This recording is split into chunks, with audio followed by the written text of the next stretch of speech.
Hello everyone and welcome. I'm Lindsay Taylor, Curator of the University of Salford Art Collection, and I'm hosting this evening's event on behalf of both the University of Salford and OpenEye Gallery. Before we start, just a little bit of housekeeping. This session is being recorded and will be made available on both the University and OpenEye channels afterwards. Secondly, if you have any questions for either our artist or scientist, please put these in the chat or on Twitter at OpenEye Gallery. These will be monitored and we should have time at the end to put them to the panel. So, welcome to Energy House in Conversation, a discussion between Professor Richard Fitton from the University of Salford and artist photographers McCoy Wynne. Steve McCoy and Stephanie Wynne, who work collaboratively, undertook a residency at the Energy House Labs at the University of Salford in 2021. The resulting artwork, Are You Living Comfortably?, was originally shown at OpenEye Gallery as part of the Look Labs in January this year, and is now on display in the New Adelphi Exhibition Gallery at the University of Salford as part of our Look Hub. Very briefly, for those of you who don't know, the University of Salford Art Collection has existed for over 50 years and is for the benefit of students, staff and the public.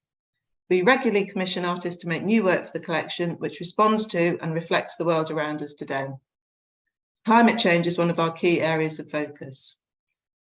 The university already has a strong connection with OpenEye Gallery, forged initially through the art collection, and now including, amongst other things, a joint postgraduate programme in socially engaged photography. We've been involved in the last two Look festivals, and we're keen to collaborate again for Look 22, especially as we knew the theme was climate change. This gave us an opportunity to approach the academic team at Energy House to see how we might collaborate. And this is something we've been looking to do since first connecting over an exhibition at Castlefield Gallery in early 2020. So this seems like a really good point to invite Richard to introduce the concept of Energy House and explain what it is and does. So Richard, over to you. Thanks, Lindsay. So you're going to see lots of images of the Energy House later on, and that will give a better description than I think I can put across in words. But in essence, what we have is we have a research facility, and that research facility is a Victorian terrace building, a normal home, similar to the type you'd see on thousands and thousands of streets up and down the UK. The thing that makes it different is it's inside a large environmental chamber. So that environmental chamber lets us do several things.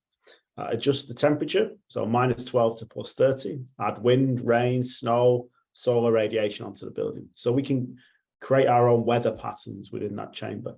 So one of the strengths of being able to do that in terms of climate change research and energy efficiency research is we can look at one thing and then compare it to the next. So we can look at the house in its untreated state and then insulate it and then see what happens there. We can add different technologies onto it, heat pumps, infrared heating, batteries, PV, all this type of stuff that we talk about in terms of improving the energy efficiency of the buildings. That's really what our research project is at that building. Which is great. Sometimes academics can be accused of not getting their work out into the great wide world. And that is one of the reasons that we engage in this project, to try and help spread the message in some different ways. So yeah, that's what we do, hopefully. Thanks, Richard. And can I ask, have you worked with artists before? No, but it was a great experience. I think there was an element of trepidation. And maybe there was an element of trepidation when artists start to work with academics as well, because we're both from quite different areas of work. I spend my time doing a lot different stuff than Steph and Steve, and vice versa. So what was I slightly nervous about it? Yes. Am I slightly nervous about doing stuff in the future now? No. Because we got to know each other and we have a common understanding of what we think is important and what should be getting out there. And I think that supersedes the art and interpretation of art and everything else. I think we got to know each other, and we got to know what we're good at, what we're not good at, and what we wanted to get out there, and hopefully what's important to the public as well. So no, I hadn't, but I definitely would again. Yeah. Brilliant. Thank you. And we might well ask Steph and Steve their view on that a little bit later, maybe. So just a bit more of sort of background, that the project took shape during lockdowns in 2020. And by autumn, we'd agreed a three-way collaboration with Open Eye Gallery, the University of Salford Art Collection, jointly funding the residency at Energy House in 2021. And this was a pilot project. So we put out an open call, and following a shortlisting process, we selected McCoy Wynne for the residency. So Steve McCoy and Stephanie Wynne, that sounds very formal, but can I ask you to give us a brief introduction to your practice and your interest in this residency in particular? Yes, of course. Obviously, we do collaborate, and we have collaborated for many years on many different projects. And we work on commissions, obviously, to a wide range of clients, but also work on our own self-initiated projects as well, many of which can be seen on our website. Fundamental, I suppose, to our practice has always been an interest in the built environment, interiors, architecture, the effect that these spaces can have on people, and the effect that people can have on those spaces. And that has been sort of an interest, an ongoing interest for many years. And also the concept of home. What is a home? You know, is it a safe place? Obviously, for many people, it is. It's a sanctuary. It's a place they can retreat to. They feel comfortable there. But for a lot of people, you know, especially those people that are perhaps renting and a bit sort of lower down the wage income stream, you know, it can be a very temporary thing. And obviously, this house that was built in the laboratory in Salford sparked our interest immediately, because it was not just a home, but it was also a testing laboratory, and the interior spaces became sort of measuring devices for all different things that Richard has alluded to. Yeah, I think we've sort of we're always been interested in the environment, particularly the urban environment, and that sort of drew our interest. And also, although Richard had not worked with artists before, we had actually worked with sort of academics on other projects before at different universities, and we really relish that. It's something that's been part of our practice, is that we always like to take something on that we don't know a lot about. We always want to be learning something, and don't want to stand still. So we're always trying different things and learning something different. And this was something that we hadn't seen before. We'd never seen a house built inside a chamber in a laboratory. And to have something sort of banal as this little house in a very bizarre circumstance was something that really engaged us and fitted in with our ideas about, as you say, about the environment, about the built environment. So it was really something that we're very keen to get involved with. Mm. Yeah. I think it's really interesting there, because you're talking about it being a testing laboratory, and kind of, and also both of you wanting to learn, and I suppose it's really important to sort of say that this residency was during a specific retrofit research project. And Richard, I wonder if you could tell us a bit more about this and sort of why this research is important. I mean, I think it's slightly obvious, but you might want to talk about that in particular. And whilst you do so, I think Natalie's going to run a short slideshow of some of the documentary images that McCoy Wynne took at the same time. Okay, thanks, Lindsay. So retrofit is important. It's important to us as a research group. It's where we started. It's important to the UK, and it's important to the occupants of the buildings, particularly given the current economic and energy problems that we're having, shall we say. What you kind of getting quite a good view of it there. It is a house in a chamber. It's as simple as that. There's no surprises. It's a solid brick wall. So there's no cavities. We can't insulate it very easily. It generally has single glazed windows in and timber doors, and not a lot of insulation anywhere. This project aimed to transform the building into something that was a lot more cost effective, a lot more energy efficient, and certainly better for the environment in terms of greenhouse gases and carbon. So we went through the full process of basically taking the house to pieces and installing more or less all the practical energy saving measures that you can do in this building, and we have done this before. This was sponsored by the government, and it was intended to look at this kind of tipping point between where a home becomes efficient to run, cost effective to run, and also to put things like air source heat pump technologies in an older building like this. So what you're seeing here is a lot of images of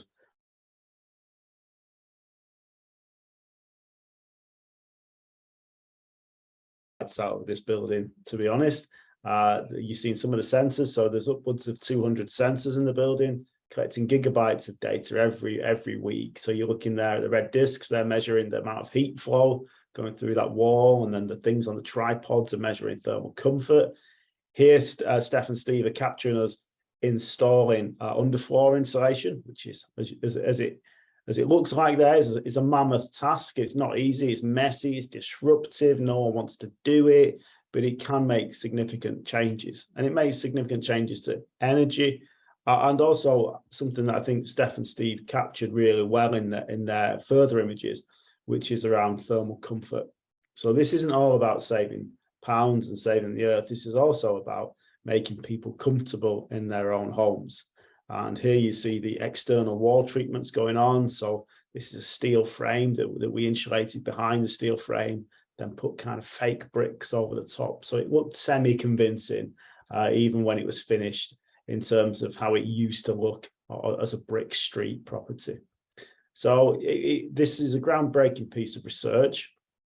It's government funded, so hopefully that will have significant impact and be policy leading. There's some of the bricks there. They're not in their finished position there, and they needed a bit of tidying up and things. But when we got to the end, as you see on the gable there, it's not too far away from the street scene that existed before. But when all that work was complete, the energy savings delivered were about 2/3 of your heating bill would go away. Okay, so we're saving 60-odd% of the heating bill for that property. And when we're talking percentage terms these days, it's not very useful, but I tend to talk in percentage terms now because the prices change so often I can't keep up with it. But a certain percentage of an energy bill now is just increasing year by year, 6 months by 6 months, to a point where it's becoming a lot more interesting to a lot more people, and a lot more problematic to a lot more people. So that's really what that piece of research was about. How do we get that old building to perform in a much better way? As somebody who lives in a Victorian terrace, I've got lots of questions. I'm sure about the cladding, about how it looks, but that's because I work in the visual arts maybe, but perhaps we'll come back to that a little bit later on. Steph and Steve, do you want to tell us about how you approach this residency and sort of trying to capture this research and talk a bit about the resulting work? And again, I think we're going to have some slides running in the background while you do this. We sort of approach it from a lot of different angles, really. I mean, the first thing we did, Steve and I worked collaboratively for 25 years. So we sort of know how each other works, and we know how to work together, and how to work around each other as well. And really the way we started the research was to actually get into the building and to actually go and start to photograph. Our research was very much photographing what was there and talking to the members of staff who work in the building, including all the guys who are doing retrofitting and obviously the researchers who were working on it. And once we sort of were getting the photographs together as our research, then when we started to then build ideas about how each picture would link to each other and how it would link to our ideas about energy saving.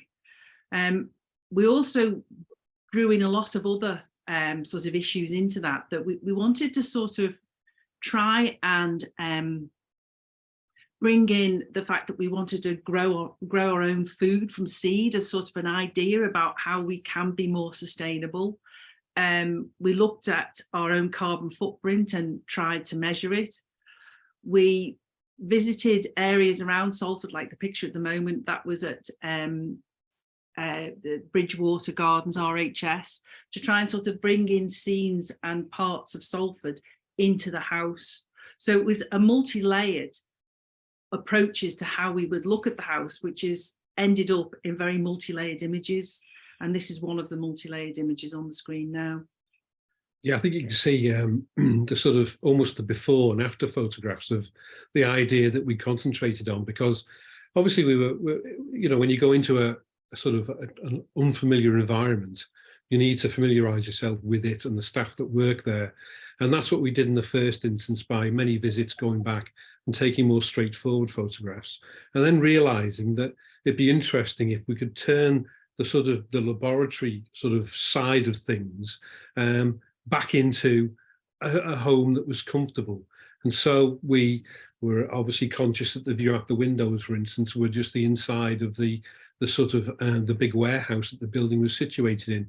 So we went to RHS Bridgewater and photographed some of the plants. We photographed in Peel Park. So we gave views out the window that might possibly be sort of relevant to the house and the situation it was in. And you can see that the ideas started to kind of formulate, so straightforward shots.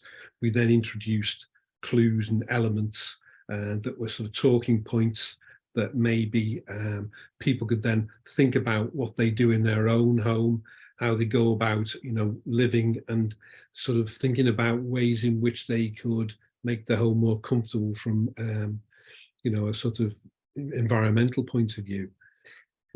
Sorry.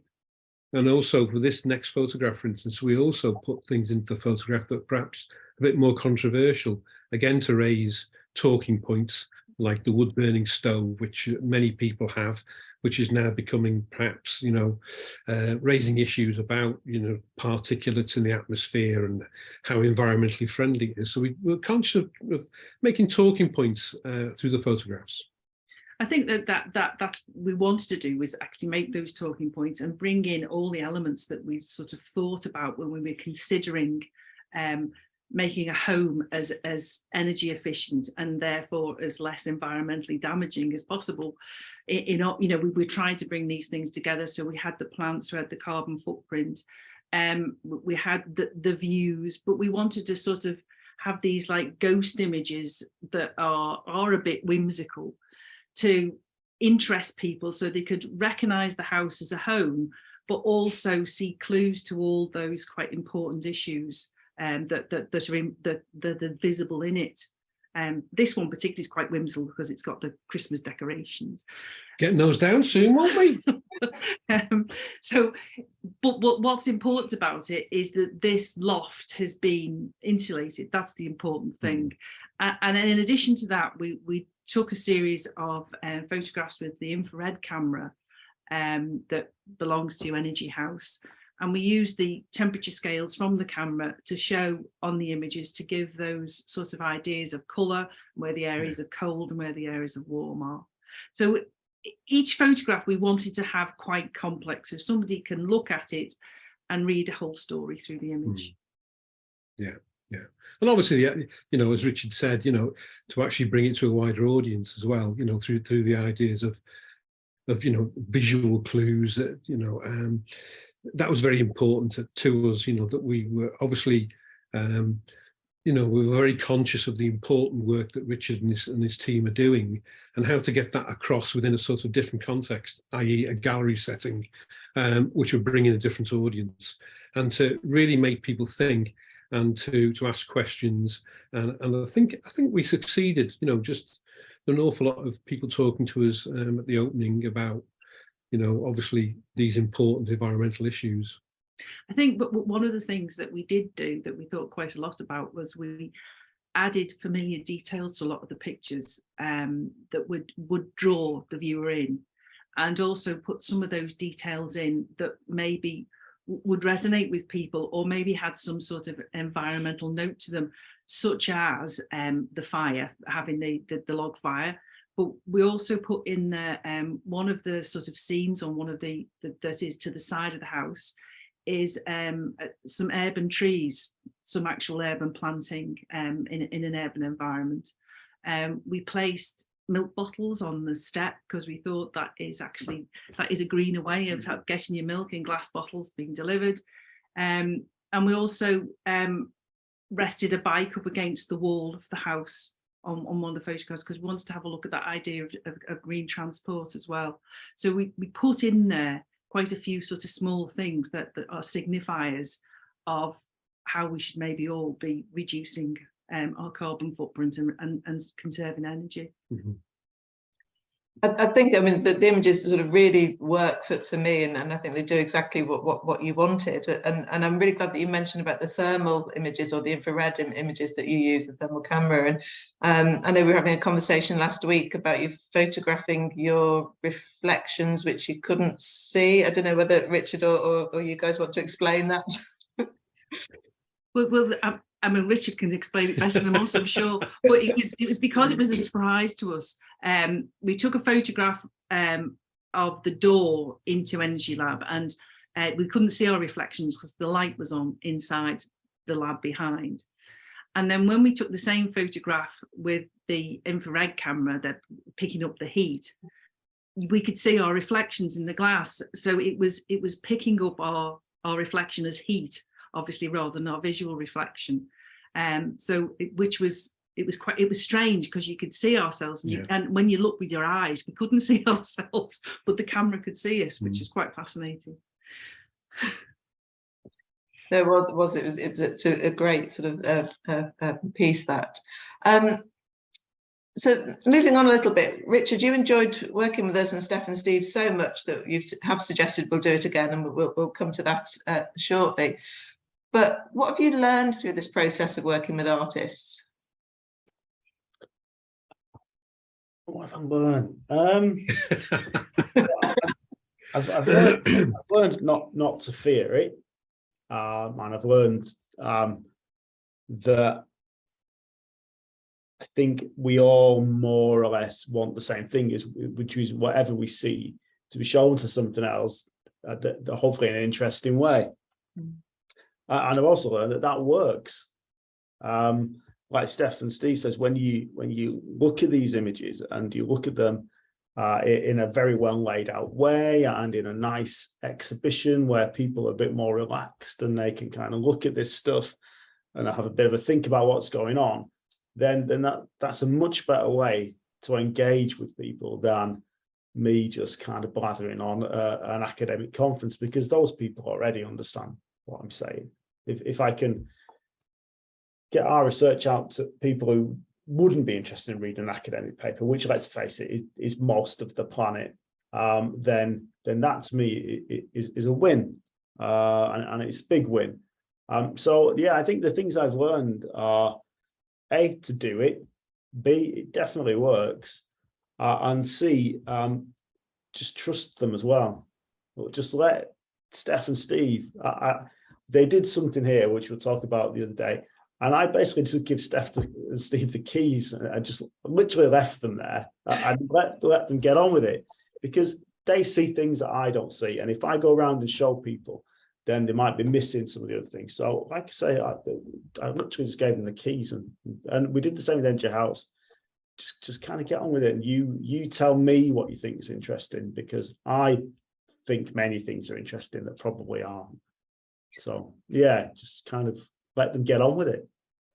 I am sort of laughing slightly at that, as I do remember your faces of one of the images where Steph and Steve thought wires were particularly interesting. Yeah, so I think that I have a health and safety mind that doesn't like us to have trailing wires and everything. But like Steph and Steve said, you know, this is what makes it interesting. So let's not sugarcoat this. There were some images that we disagreed on, and I said to Steph and Steve, come on, we can't have that because there's like a big trailing cable down staircase or something like that, which is okay for us when there's only us in the building, but people don't want to see hazards, I guess. And but yeah, and some images we kind of thought might look better if they were done in a different way. Some of the infrared stuff we had different ideas on. But as you'll see when you see the images, it's a collaboration. We work together. Well, I think that's what we're always cognizant of that, really, and that's, we understand that there's many different sort of agendas as well. Do you know what I mean? That we have to be adaptable. It's a process of negotiation, and not just our collaboration, but our collaboration with Richard and the other staff and his teams and what they're doing. And you can't sort of be sort of prima donna-ish about it. You've got to kind of understand that within certain limits, you have got to actually take on board what other people's opinions are and what they think about the work you're doing. And out of that dialogue, we think we've succeeded, and everybody else has given us good feedback. And I think it's actually one of Steve's phrases that he says very regularly is that, let your limitations define your aesthetic. And to be honest, we always set ourselves sort of limits, and we decide what we're working within. And then if somebody else says to us, well, okay, well then we just work to that. And it makes you even more inventive, because you have to keep inventing and adapting and being flexible. And that's what we've always done. And I think that's what we did with Richard. I mean, I'd just like to say, I think one of the things is that we found it very easy to work with the Energy House because they were so happy to let us do stuff. Nobody was saying, oh, you can't go there or you can't do that. And we didn't feel there was that issue at all. And I think probably right from the beginning, one of the things that we said about one of the reasons that we felt that this was really appropriate to work on was because we find that there are elements of photography that is very methodical. It's very, very sort of, stage, one after the other. And I think it's it blended really with the mindset of those people doing tests and repeat testing and doing stuff over again. We were able to repeat it the same. So it worked with the sort of research that they're doing, really. Yeah, and I think obviously, you're called as artists, and we're grateful for that. But artist and art is such an all-embracing term. It's one of those things that first and foremost, we are photographers, and photography is well suited to the types of things that I think we all felt needed showing. It's a fairly unique medium in that way. If we were a couple of dancers, I don't think Richard would have had the same kind of positive feedback of the interpretation of Energy House work through the power of dance. Could be interesting. No, he's underestimating you there, Richard. He really is. Well, what I would say, Steve, if that's an offer, feel free to apply for the next round of funding. Okay, yeah, it's one way of keeping warm. So I think, you have sort of answered my question, which was to you about, what have you learned, Steve and Steph, about working with scientists? Is there anything you want to share about that? You've sort of covered some of that. Is there anything else you'd like to say? I think other things that we learned during the process, obviously, not just about sort of, how much cold air comes up under your skating board and you haven't got a carpet and things like that. But it was also, we sort of actually learned this idea about trying to calculate your carbon footprint. It was just like a task that just was beyond us to be able to do properly. And we did sort of we contacted the Tyndall Centre that they said they would help us with it. But they didn't have anyone available to do it. So they said, we'll just do it a DIY way. And then the figures were we just fell down on the figures. So we did actually get somebody to help us. We got Chris Derenitsky to help us, who's an engineer, and he helped us with sort of do the calculations. But it's that idea that you see it quite often, what is your carbon footprint, and plant a tree to stop you. And really it's so difficult to calculate, and planting a tree to do it is just daft. What you should do is just use less. Everybody just needs to use less, and I think that was a big thing really for us. Yeah. Just made us mindful of everything we use. I think we had the conversation the night, about things like just turning the tap off when you clean your teeth, or turning the lights off when you go out of a room, all those small things that people can do. I think we're very mindful of those now. Yeah, we can all do a small bit. It could make a big difference. I think so, yeah. It's the long and short of it. And that sort of leads quite nicely to Richard. My next question to you is we're about to launch the imaginatively named Energy House 2. Do you want to tell us a little bit more about that? Yeah, Energy House 2 does exactly what it says on the tin, really. We about 6 or 7 years ago, we started to get people thinking about replicating what we were doing in Energy House 1, which is fine. It's kind of compliment if you think about it. But we just needed to kind of stretch our legs a little bit and make sure that we stayed ahead of the pack. So we applied for and won about £16 million worth of funding, which helped us to build a large-scale testing facility, which is where I'm sat. Do need some art on these walls. I'm waiting for our team to assist. But we've only just opened, in fairness, within the last maybe 5-6 months. What Energy House 2 is, in essence, is 2 huge chambers with enough space to fit 2 detached houses in each chamber, so 4 in total. We're just finishing our first batch of 2 houses with 2 large house builders in the UK, which is Bellway Homes and Saint-Gobain, who are a product manufacturer working with Barratt's. So again, a big house building company and a large products manufacturing company.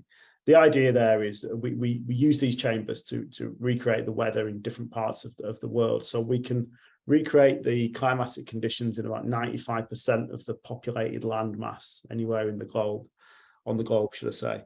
So it's -20 up to +40, more wind, more rain, more snow, more sun, basically.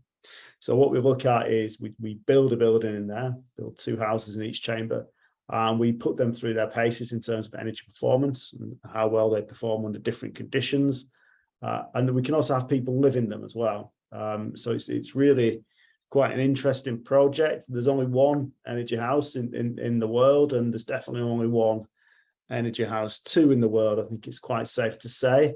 So yeah, it's a very exciting project. Now, what I would say is Energy House 1 is going nowhere. The big problem we have in the UK at this moment in time is older buildings and energy efficiency in them.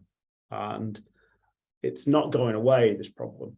And yes, we try and highlight it, and we try and speak to government whenever we can and do this, that, and the other. And we certainly advocate energy savings in buildings and tell people how to do it. So the next project is looking at new builds and buildings from all around the globe. But just to emphasize that the big challenge still is the older buildings. So yes, it's been very interesting, and we commissioned Steph and Steve to come and maybe do some different type of photographs. I think, did they call it documentary photography, I believe.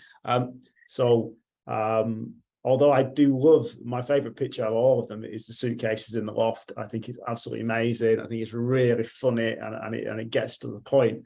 But what we wanted for this batch of photographs, if you like, is to document the entire build process for our funders, for our sponsors, people who we engage with on a regular basis around construction, and other academics and other partners. It's such a unique building that if we didn't capture it and capture it really well, then it would have been a failure. Now, I say documentary, but they've still got their own style about things. You know, it's not just my photographs, front elevation, back elevation, and some of the steel frame. There's all kinds of different ways of looking at the building, but in I suppose, a more formalized manner. And it's really interesting that the pictures are great. So hopefully we're going to show them, I think. Great. I think we've got news, have we? I mean, I would agree with Richard that actually the documentary photographs are also very beautiful. There's some really, you both know how to make something that looks that is relatively banal into something that's very beautiful. And some of those images are on display in the New Delphi Exhibition Gallery. If anyone hasn't seen them, please do come and have a look. Steph or Steve, is there something you want to say about that side of your photography, about that documentation side? Yeah, obviously, it's something that we have done and we do. The kind of not showing, I was going to say showing the truth, if you like, or showing the sort of the factual nature of certain things is very important and well suited to photography. That's certainly an important element of our photography practice.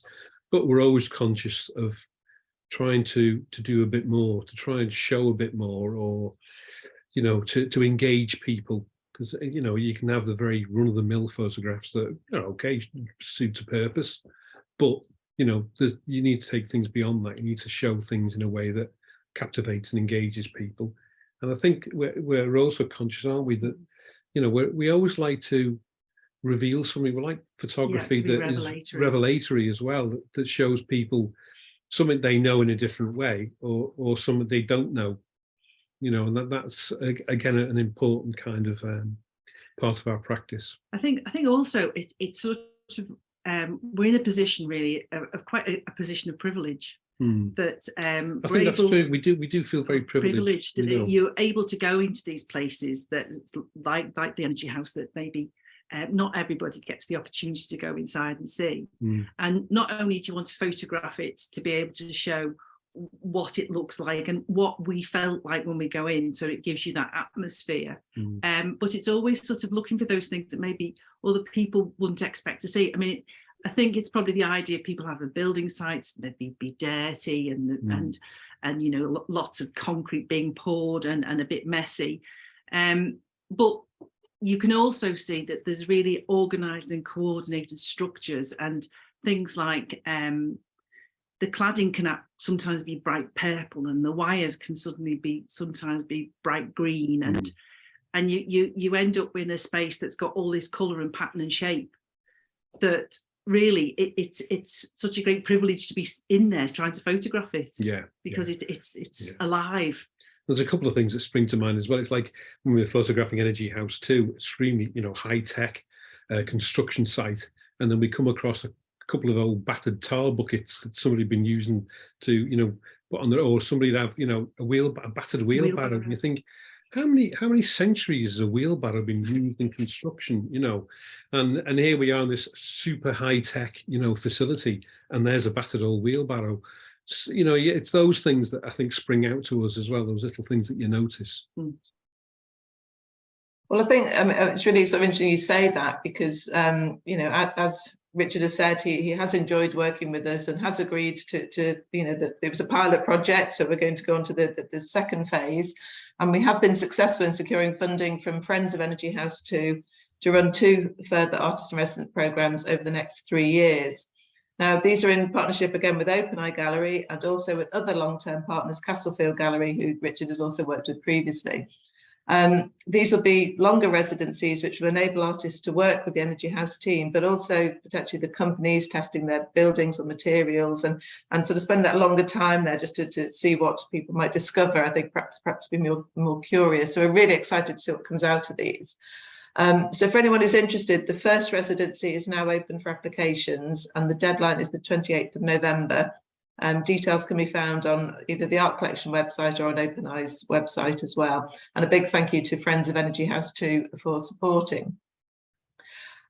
We have got time for any questions if anyone wants to ask them. I know we've got one in the chat already, which I'm just going to read out. Richard, I'm interested in the future of Energy House 1, and more specifically your findings around reduction in energy use around specific materials and technology. Could artists explore other ways of making this public, especially given the current rise in energy costs? Yes. I would encourage it. If you get in touch with me, should I just put my details in here? Happy to talk about that. Any way that we can improve the way we get the message out, in still keeping science at the heart of it. I'm interested, so there's my email. And I think that sort of ties quite nicely actually with something that you were really keen that went in both exhibitions, and that was the thermostats that we've made and shown. Do you want to tell everyone about those? Yeah, I was asked to do a piece of art, which is surprising, particularly to me. So I'm not an artist. I can't draw. I can't take pictures, but I can hopefully highlight some problems. So the daily problem that people are having at this moment in time, probably at this time as well, is whenever we turn the temperature up, we know instantly it's going to cost us money, and whether that's right or wrong, whether we're doing it for the reasons of the elderly or looking after children or ourselves. It needs to be done, otherwise we become unhealthy and we live in very uncomfortable homes. Now the dials on thermostats, scientifically, then they're not very good anyway. I mean, not to go into the details, but 20 is often 18, and 18 might be 20. It doesn't really matter. They're an idea of higher is hotter and lower is cooler. But I think to highlight the ongoing problem, all I did was something quite simple. Was I put the cost. So I took the dials off, and we did some print work with our Makerspace guys and some modeling with one of our researchers, Grant. And so instead of the temperature, we had the cost of how much it's going to cost to heat that building in a day. And, you know, it goes up to £4 or £5 for something over 20 degrees. Now, the frustrating thing with that project is that the prices rise so quickly. We were having trouble keeping up with the printing, basically. And there was another thermostat that just had something quite simple, heat or eat, which is it's a massive cliche and everyone goes on about it. But I remember saying it before it was cool. And, you know, people do have to make that decision on their thermostat. The twist of a dial. Do I, you know, what do I get for the kids' tea, or do I turn the heating up or down? And it is a binary decision. So yeah, I mean, like I say, I'm not an artist, but if we can get the message out about the decisions people are having to make, then I think that's still kind of pretty important. Well, I mean, can I just add in? I mean, because that's the important thing, isn't it? It's putting it in another sphere. It's putting something in a visual sphere rather than just having that detail, and it's putting it in another place, in another environment, and it's getting something across to people in the visual medium, which is really important, I think.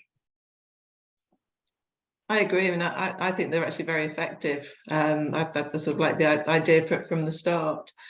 Please, if you've got any questions, please do put them in the chat. But in the meantime, Steph and Steve, I think I want to say it's important to us to mention that the Are You Living Comfortably series is acquired into the university's art collection as a permanent legacy of the project. And I think it's always really nice for me as a curator to think sort of 20, 50 years ahead and wonder what audiences of the future might make of this work. And I guess that partly depends on what on earth happens, how the world decides to tackle the climate crisis or not. But I suppose, what does it mean to you being in the university art collection? I'm really honoured, actually. I really like the idea of having work as a legacy, and particularly in some being held by somebody else. And it's been sort of what's the word? It's actually rated as valuable enough to be held, which is really quite nice. I mean, a lot of the photography that we do, not our own personal work, but some of the photography we do for commissions for commercial clients, a lot of it maybe they would consider is very short term and disposable or throw away. Whereas in this instance, it's really nice to have something that is being kept. Yeah.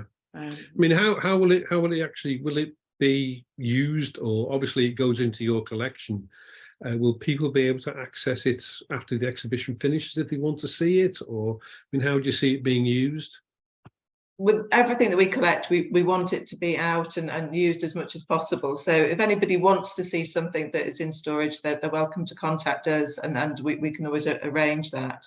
But, you know, it is really important for us to have work out on display. And I think Richard is very much hoping that some of them at least will be on display in Energy House too. Which I have promised, but he has to wait till the exhibition's finished before he can get them in his office or wherever that might be. But also, you know, they might be available to tour if anybody wants to, not anybody, but if another museum or gallery wants to borrow them, or indeed you want them to tour somewhere else, we'd be really happy to do that. There's no point in having stuff that nobody sees, and it is, you know, for us it's about telling a story. That's really what collections are about, telling stories of particular times, and that's why I'm really interested in this work and you know, wondering how it'll be perceived in the future. Just don't know. So there's a couple of things coming up. So there's one question saying, is Richard's thermostat work in the collection? No, it isn't, actually. That's a good question. It maybe should that's be. a conversation. It would be definitely one of the more important pieces in the collection, I would say. No, it's not, but it can be, or it can be stuck on someone's wall wherever they want it. I don't see any value in it myself, financially or artistically, but no, someone can take it away if they want to put it somewhere. I'm happy with it. I think it actually would sit very nicely in the archive material around this project, because for us, again, it's not just about collecting the finished items, it's the stories behind how the works come about and all of this. And actually, it might be quite nice to sit within the archive. That's what I think I'd like to dig it out in 50 years' time and look at the numbers on the front then. Yeah. If I'm still alive, and see what the contrast is. But yeah, anyone can take it, do what they want with it. I think also we haven't mentioned the brochure that we produced, that has all sorts of text and detail as well about it. I mean, is that going to be kept with the collection as well, so that there's that background information to the project? Yeah, definitely. That would sit with the archive material around the work, although it could be a work in its own right as well. That is something that we need to resolve, and that's the joy of working with living artists, is we can find out exactly what your intentions are and you know how you want the work to be shown and presented in the future, and that's what we will record and make sure that we honour that, because obviously in 20 years time or 50 years time it won't be me running the collection, it'll be someone completely different. So it's really important that we record your wishes. Right. About how work is presented, and the archive material as well. I see there's one more question again to Richard.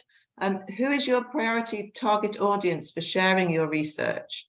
Is there a particular group that you would most like to reach? Thank you, Gwen. I think that's from Gwen. Anyone really, but I think I'd like it to go to people who actually need it and it might help.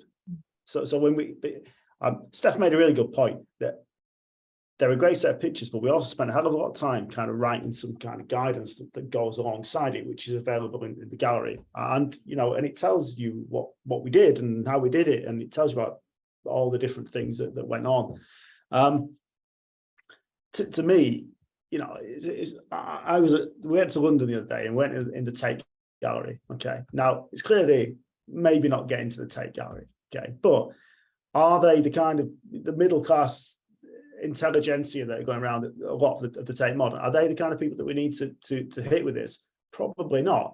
We've got to get it out into people's hands where they can benefit. You know, people in fuel poverty and living under the breadline and stuff like that. So yeah, just as wide as possible, I would say, Gwen, to be honest. And why are all the I'm glad that Steph and Steve got a question, because I'm not. They are.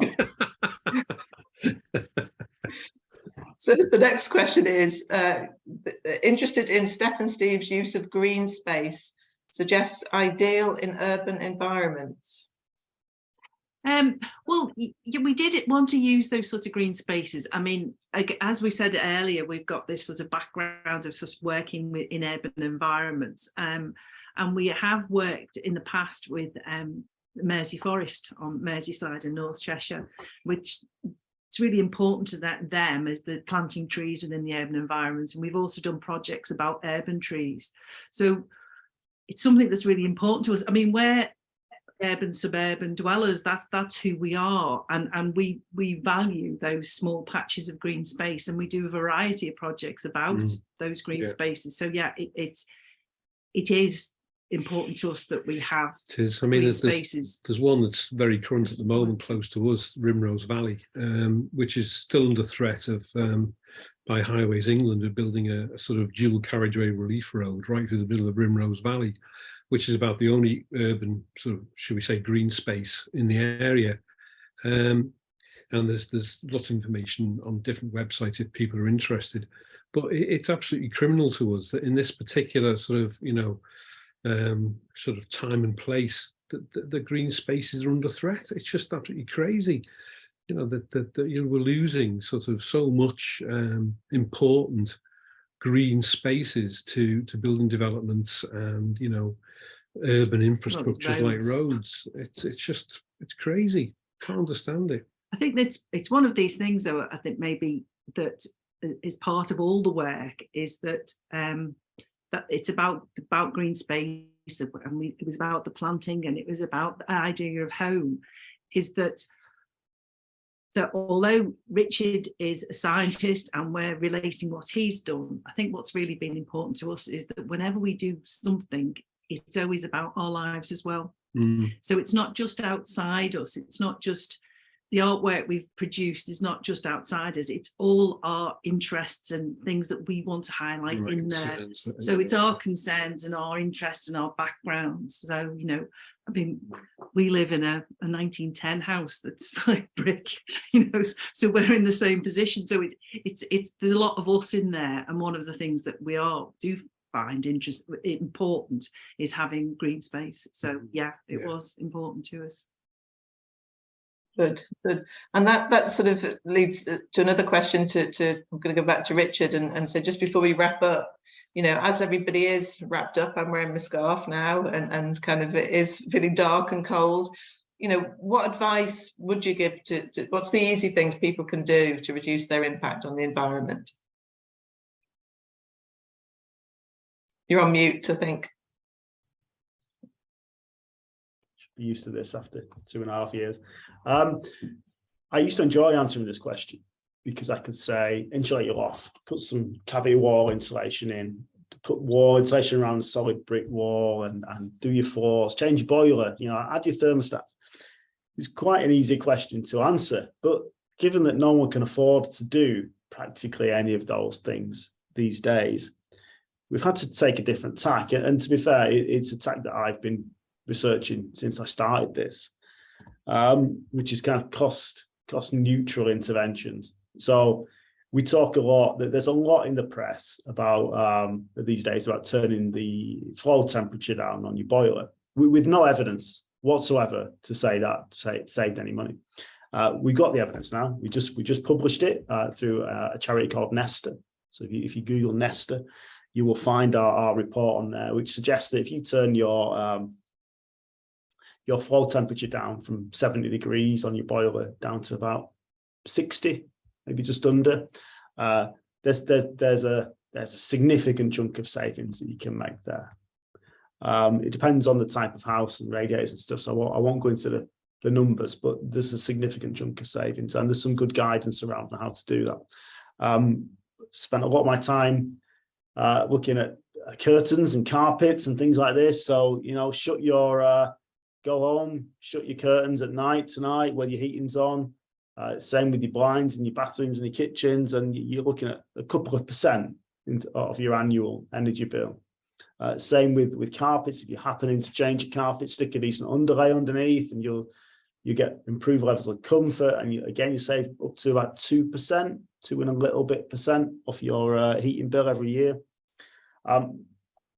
Really, it's all about heating. Okay, yes, it's great to change your light bulbs and switch everything off and fridges and freezers and all this type of stuff, but about 60% of our energy bills in the UK housing stock come from heating. Okay, that's what's driving our bills basically.